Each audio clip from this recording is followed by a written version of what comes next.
Hello students, in this lecture we will study about the properties of neuron or nerve fiber. The properties of nerve fiber are mainly excitability and conductivity. The excitability first. What is excitability? It is also called as the irritability, means to pursue the stimulus and get in the state of activity. It is called as the excitability or irritability. Then second is conductivity. It is the ability of the nerve fiber to transmit the excitation along its length. It is called as the conductivity. So it is the first property, excitability and conductivity. Then second, stimulus. What is stimulus? Any detectable change which is maybe external or in the internal environment, it is called as the stimulus. That change may be physical, chemical or electrical change in the environment, that is in the internal environment or the external environment. It is called as the stimulus. So physical, chemical, electrical, any change is called as the stimulus. Then the threshold stimulus. What is meaning threshold stimulus? The stimulus which is mainly the minimum intensity which is required for the excitation of nerve fiber. It is called as the threshold stimulus. The minimum intensity at which the nerve fiber get excited, it is called as the threshold stimulus. And subliminal means weak stimulus. Subliminal, or it is also called as the weak stimulus. Now this stimulus, it do not show any excitation. It is a weak stimulus. So this stimulus, it do not causes any excitation in the nerve fiber.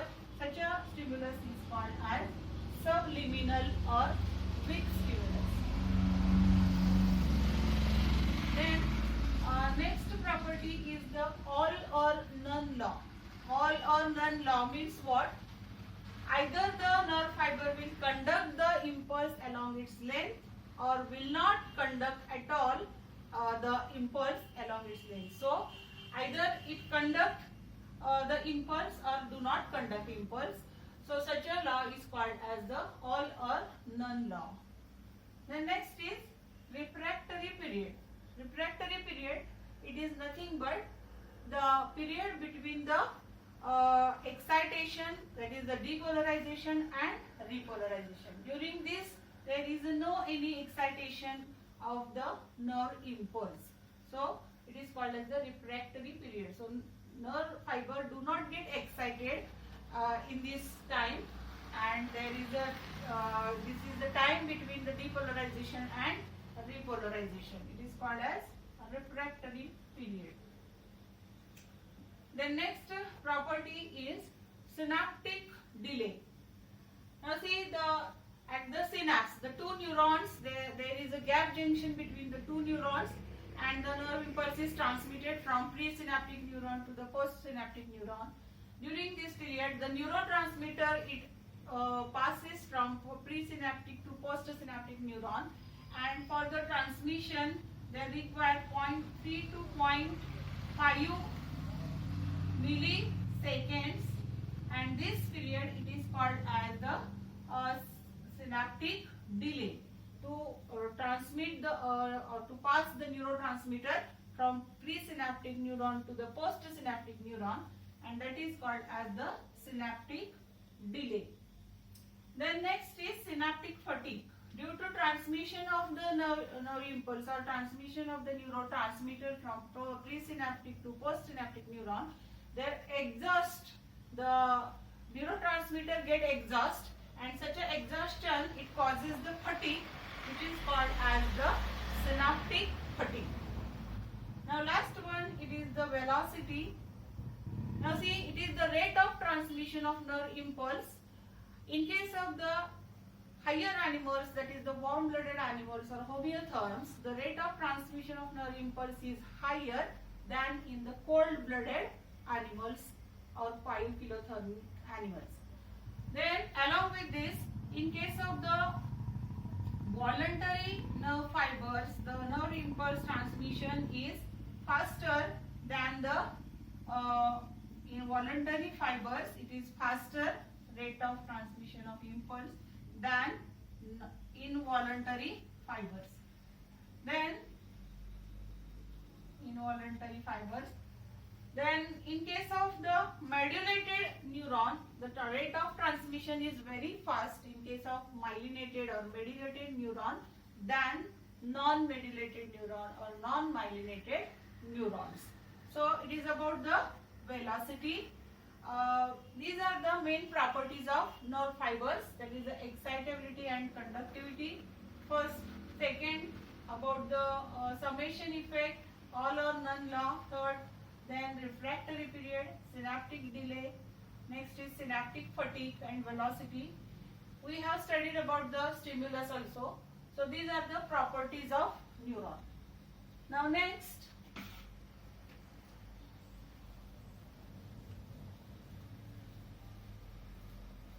we will study about the synapse. The synapse is nothing but synapse. It is the gap junction between two neurons. It is gap junction between two neurons.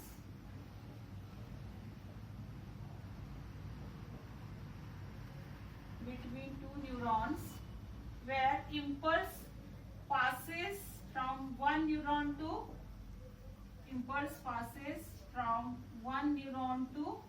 next neuron. One neuron to the another neuron. So this gap junction between the two neurons where impulse passes from one neuron to the next neuron, it is called as the synapse. The synapse, it is of two types of synapse. First is electrical synapse and second is the chemical synapse. The electrical synapse, first we will study about the electrical synapse.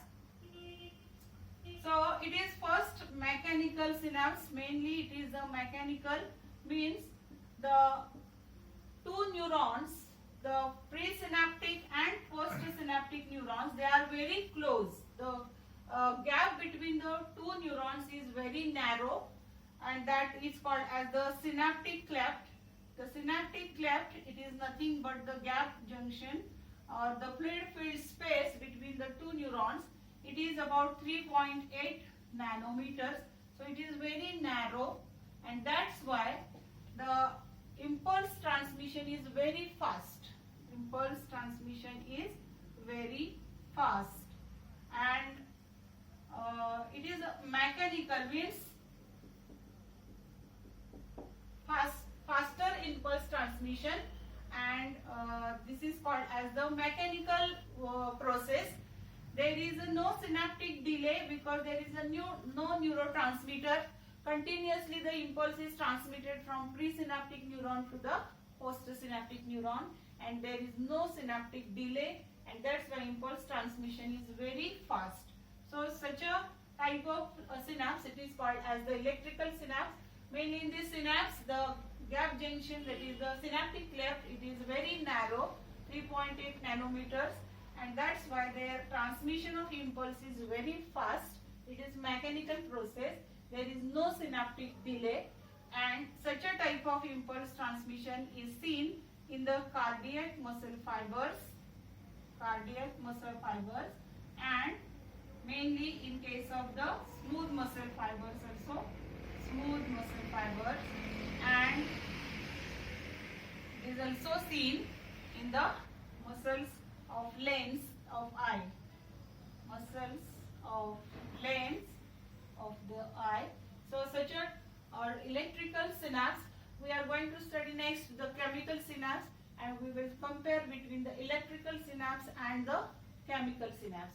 The next is the chemical synapse. In this chemical synapse, there is the transmission of impulse between the two neurons where the neurotransmitter is neurotransmitter, mainly the like acetylcholine, it is passed from one neuron to the next neuron, and that is the slow process. The gap or the synaptic cleft, it is large, about 20 to 30 nanometers. So there is difference between the electrical synapse and chemical synapse. The question may be asked in the exams that compare between the electrical synapse and chemical synapse. In the next video we will study about the chemical synapse.